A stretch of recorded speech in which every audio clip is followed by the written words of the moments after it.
हाँ क्या हाल बा? एगो बात पूछे के रहे। का बोलो? कहत है कि स्वर्ग केहू देखलक ना? हाँ ई त केहू नहीं के देखल। आ एजा जिंदा आदमी बताई है ना? ना आ ना मरल आदमी मरलो बताई है। बताई बात सही बा। आए तो आखिर ई स्वर्ग के खोज कैलक? ओ के कइल बाकी तू पागल हस। बा तू पागल हस। तू पागल हस। हम गलती बोलै छै। तू पागल हस। तू पागल हस।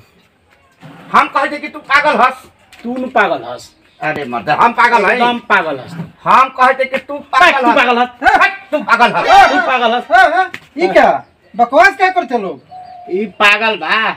माने ई पागल बा।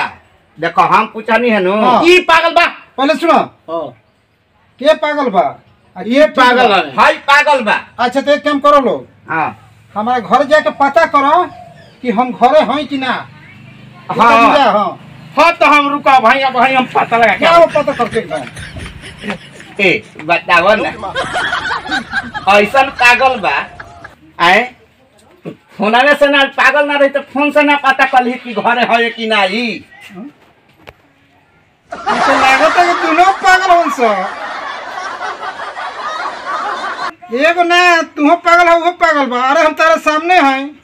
अरे तू चल मर्दे खोज है और तू फोन लगा के देखबो। तो पागल बा कि ना हम जाई थे ना मर्दे जा। दोनों पागल। अरे है ना असरे।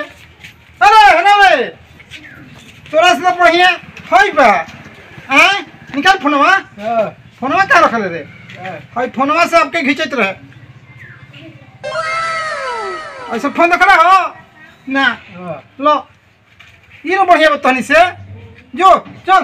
हां वो दिन बड़ा बुढ़ऊ उस दिन कहलन कि तोहनी के पागल हस। आज ऐसा ऐसा क्वेश्चन रखले है नु। हां तो चल पागल कर दिया।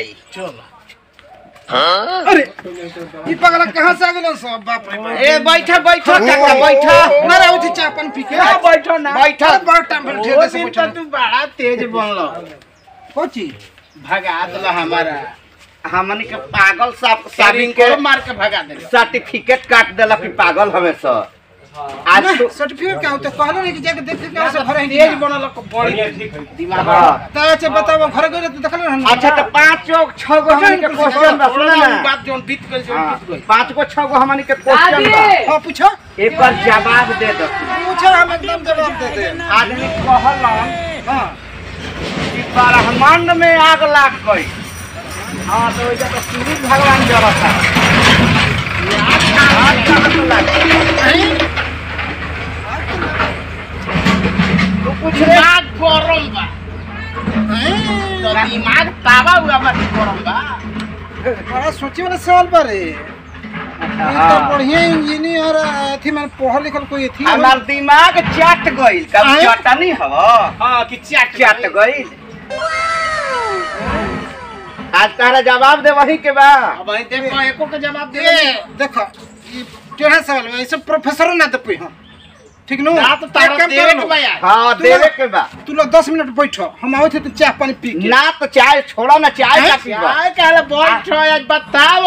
आदमी कहलन हां कि इज्जत की रोटी कमाओ तो इज्जत की सब्जी आदमी काहे ना काहे कमाई। ना कमाबो? हैं आलू दम कमाई तो हाँ आलू दम कमाइतन। ना तो इज्जत की रोटी हम कमाने करो। इज्जत से कमा लो। सब्जी काहे ना कमास। हैं नून पर रोटी ना जुड़ी। नून पर रोटी ना जुड़ी। हाँ तो रोटी 5-4 जोड़े आदमी ना खाली है। नून ना जुड़ी तो ए भाई तनी ता हमने चकरा दलो सो। कहां से ऐसे सवाल निकललो सो? एकदम ही सवाले बा। एकदम ही हर के जुबान पर रहेला। आ, हर करेजा आदमी के। हां करेजा पर पत्थर धलेनी। वो पत्थर कौन पहाड़ से आवेला बता दो। कौन पहाड़ से हम तो बताओ। कैमूर रोहतास जिला के पहाड़। बाय बाय कहूं पत्थर मिल जाए गुड उठा के बाय रख ली। गया। ना कहां से रहेला। आदमी कहलन कि हमारा जाराला पर नीमक छिड़कता तो कौन कंपनी के रहेला? टाटा के की और आयोडीन के कौन कंपनी के रहेला? अरे भाई देखो कहनी के चकरा दलो हमारा बढ़िया कुछ क्वेश्चन पूछो। हम पढ़ा लिखल आदमी है। कहनी के ऐसा सवाल पूछे थे कि कोई अनपढ़ ना बता पाई। इनकर हो गलवा हो। बस हाँ हवा निकल गई। अरे हवे मत का झाड़ा निकल गई इनका चल पूछ ले जब का कदम है जा जा